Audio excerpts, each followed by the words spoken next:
Setelah operasi besar-besaran di Venezuela dan menculik Presiden Venezuela, sekarang Trump mau akuisisi Greenland.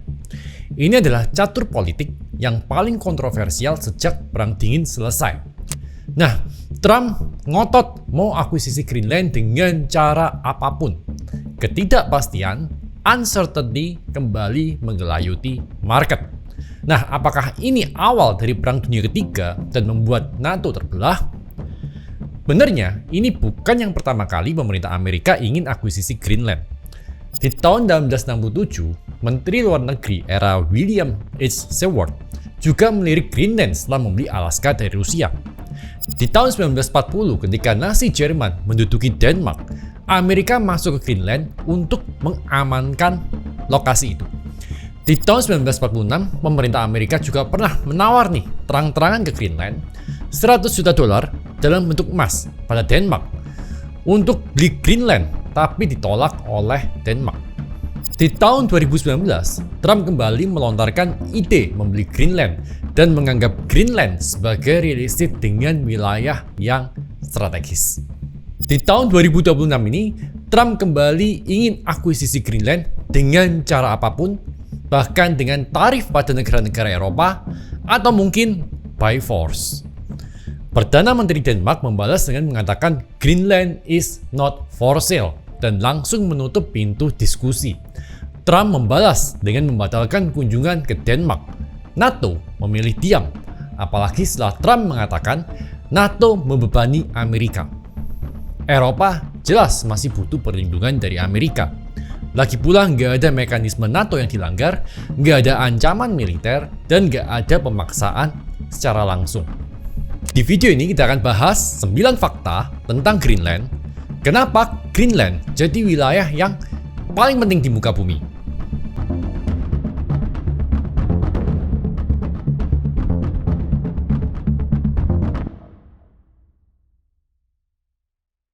Yang pertama, Greenland bukan negara. Nah, ini yang unik. Mungkin banyak yang salah memahami kalau Greenland itu adalah sebuah negara merdeka. Greenland bukan sebuah negara dan gak pernah menjadi wilayah negara yang merdeka. Selama ini, Greenland adalah koloni dari kerajaan Denmark. Di abad ke-18, Denmark menjajah Greenland.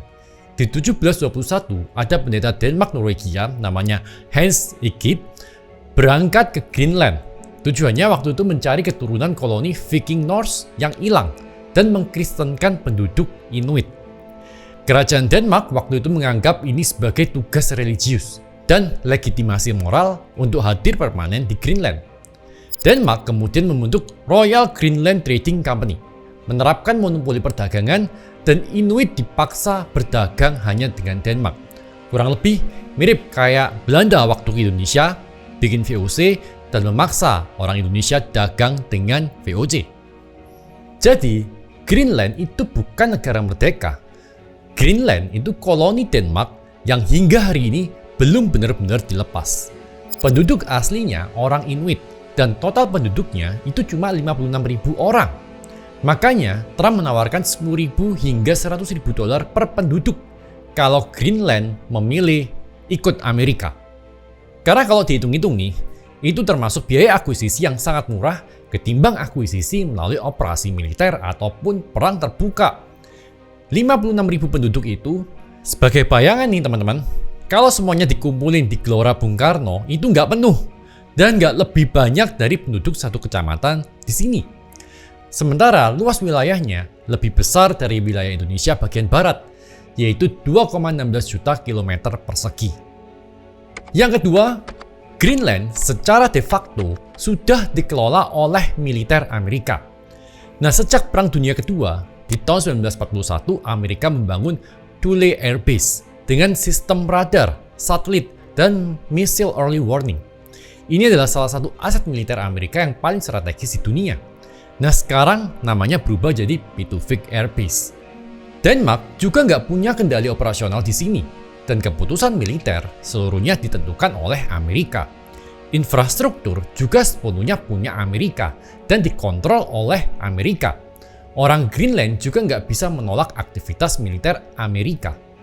Jadi meski secara de jure, secara resmi, Denmark menguasai Greenland, tapi secara de facto, secara praktiknya nih, militer dan kontrol strategisnya udah dikuasai Amerika sejak dulu.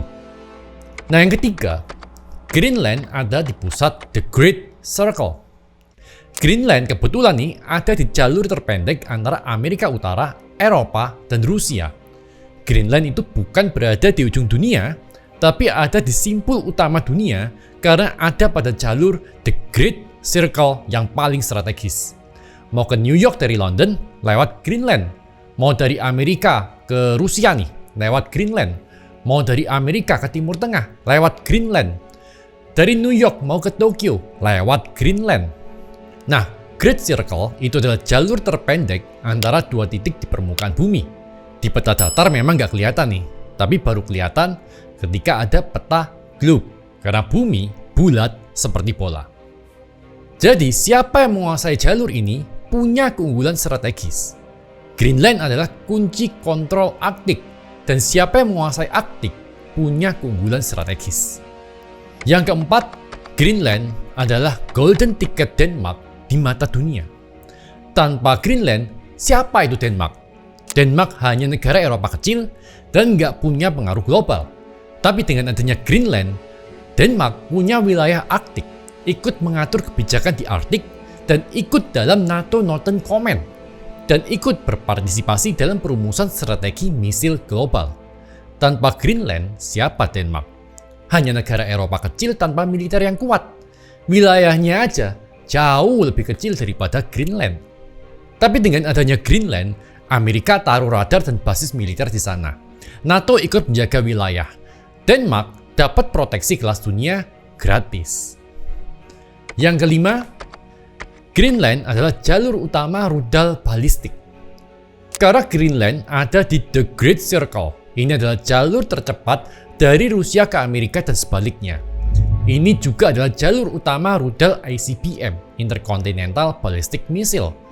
Dan dalam skenario perang nuklir, Greenland memberikan waktu sekitar 10-15 menit. Tanpa Greenland, Amerika baru bisa mendeteksi dari radar Kanada atau daratan Amerika, dan waktunya hanya tersisa 5-7 menit. Dalam skenario perang, apalagi nuklir, beberapa menit itu menentukan hidup dan mati jutaan orang. Yang keenam, menghalangi influence China. Denmark dan China menjalin kemitraan strategis secara komprehensif sejak tahun 2008. China juga menjadi mitra dagang terbesar Denmark di Asia, dengan nilai perdagangan mencapai puluhan miliar dolar Amerika. Bahkan beberapa perusahaan China pernah dapat lisensi untuk proyek tambang di Greenland, meski pada akhirnya sebagian besar dibatalkan atau terhenti karena tekanan politik. Dan para pemimpin politik Greenland pernah terang-terangan menyatakan minat dan memperluas kerjasama dagang dan investasi dengan China. Amerika jelas nggak suka, karena China udah masuk ke wilayah Western Hemisphere. Buat Amerika, ini adalah wilayah kita, bro.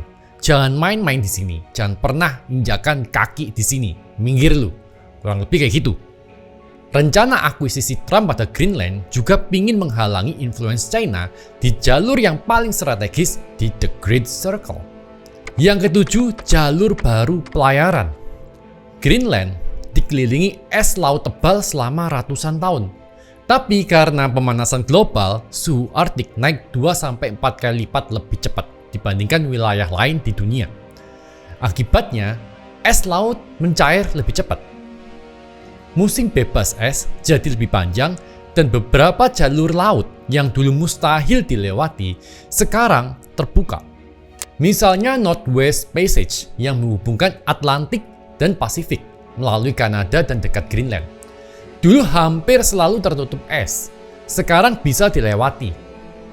Dan ini memotong jarak Eropa sampai Asia hingga 30-40% dibanding kalau ada kapal yang lewat terusan Panama. Ada Northern Sea Road yang menghubungkan Eropa dan Asia Timur, jauh lebih cepat dibandingkan lewat terusan Suez. Rusia dan China dikabarkan sangat aktif mengembangkan jalur ini. Di masa depan mungkin ada jalur yang lain lagi. Ada yang kasih nama Central Arctic Road atau biasa disebut Transpolar Sea Route. Nah, kalau es terus mencair, kapal bisa lewat langsung di tengah samudra Arktik. Dan ini akan jadi jalur terpendek di dunia yang menghubungkan Eropa, Asia Timur, dan juga Amerika. Lebih cepat 10-15 hari daripada terusan Suez. Ini membuat Greenland jadi jauh lebih strategis dan jauh lebih relevan daripada masa lalu. Dunia berputar di Arktik dan Greenland adalah kuncinya. Yang ke-8 ada rare earth dan mineral. So, selama ribuan tahun nih, Greenland 80% itu tertutup es tebal. Greenland punya sumber daya alam, tapi susah diakses. Nah, ketika es mulai mencair, daratan terbuka, pegunungan muncul, dan Greenland kayak jadi berangkas sumber daya alam yang dulu dikunci oleh es.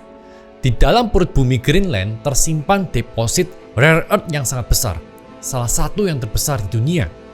Nah, kalau ditambang, pihak barat bisa mengurangi ketergantungan pada China. Greenland juga punya deposit uranium yang sangat besar yang bisa dipakai untuk membangkit listrik tenaga nuklir, bahkan senjata nuklir. Dan gak cuma rare earth, tapi ada tembaga, berlian, emas, dan aneka mineral lainnya. Bahkan lelehan esnya bisa jadi lokasi hydropower raksasa. Yang ke-9, Greenland adalah lokasi AI superpower yang baru. Karena Greenland punya lokasi yang ideal untuk lokasi data center. Nah, musuh utama data center itu apa? Panas. Sementara Greenland itu sangat dingin, dekat kutub utara. Cocok buat pembuangan panas. Ditambah lagi punya cadangan uranium dan hydropower untuk energi listriknya. Memindahkan data center ke Greenland akan memangkas biaya data center 30-50% dan memungkinkan AI company mengalihkan sumber daya seluruhnya untuk komputasi data, nggak dibagi lagi dengan pendinginan. Makanya, Trump ngebet banget untuk akuisisi Greenland, karena selain visible untuk dilakukan, risk reward-nya ideal. Resikonya kecil, dengan reward yang sangat besar. Mengakuisisi Greenland bisa menjamin Amerika tetap jadi superpower hingga 100 tahun ke depan. Lagi pula, wilayah ini secara de facto sudah dikuasai oleh Amerika dan bukan negara, tapi wilayah koloni kerajaan Denmark sejak abad 18. Dan warga Greenland sama sekali nggak punya keinginan untuk melakukan revolusi nasional secara penuh karena beban geopolitik yang terlalu besar. Nah, apakah isu ini akan membesar? Membuat headline menurut saya, ya. Tapi saya rasa nggak akan membesar. Karena, hello, Amerika secara de facto sudah menguasai Greenland, bahkan pernah memiliki 30 fasilitas militer yang tersebar di Greenland pada saat masa Perang Dingin. Dan negara-negara Eropa itu nggak punya power untuk melawan Amerika. Kenapa nggak punya power? Karena senjatanya udah dibawa ke Ukraina. Menarik?